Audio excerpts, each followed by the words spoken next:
John chapter 6 follows a similar pattern to John chapter 5. In John 6, we see at the beginning of the chapter Jesus performing a miracle, and then in the second half of the chapter he's dialoguing, he's having a conversation with the people who were present at that miracle, trying to teach them the truth about why he was doing the miracle and why he was there at all, to essentially teach them about salvation and get them on the right track. So at the beginning of John 6, we see Jesus feeding the 5,000, a well-known miracle. And if we recall what happens after Jesus feeds the 5,000, that group of people comes looking for him the next day. But Jesus understands what their true motive is, and that's the first truly statement we get in this chapter. Jesus tells those people, "Truly, truly, I say to you, you are seeking me not because you saw signs, but because you ate your fill of the loaves.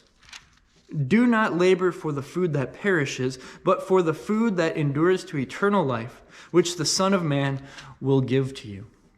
And so Jesus is applying the law to these people. Their attitude, their desire is to have Jesus be the person that just provides for them what they want, provides for their wants in the moment.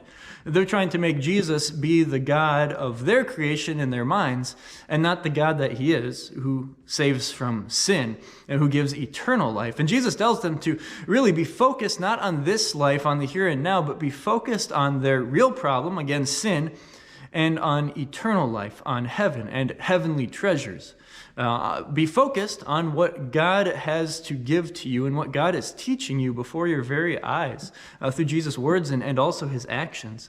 And that's what Jesus continues to emphasize as he goes through this entire discourse, this entire discussion in chapter 6. This is known as the bread of life discourse, where Jesus calls himself the bread of life and explains that to them.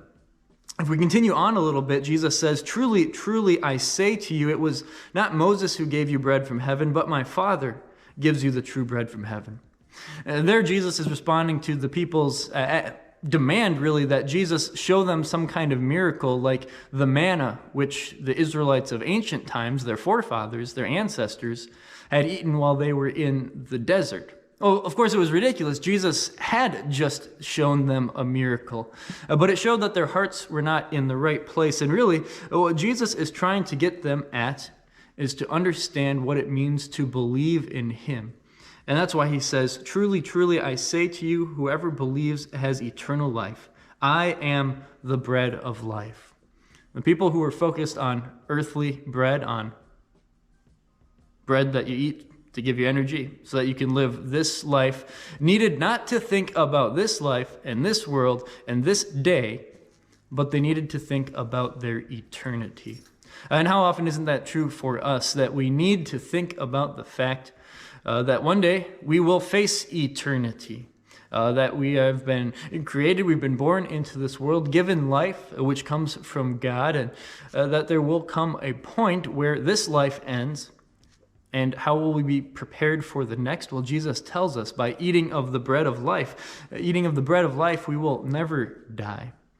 And this is a spiritual eating, to be sure, which is really explaining to us what faith is, that gift of God which trusts in Jesus. But it's such a trust, such a belief in him that it is complete, it is whole, it is entire, it's life-giving to us, just like the food that we eat gives us sustenance to live. And so it is that Jesus says, "I'm the bread of life. Whoever eats of my flesh and drinks of my blood has life in them." So I encourage you to read through this entire chapter, once again to see that miracle that Jesus performs and see what the reaction was and how Jesus uses that to teach.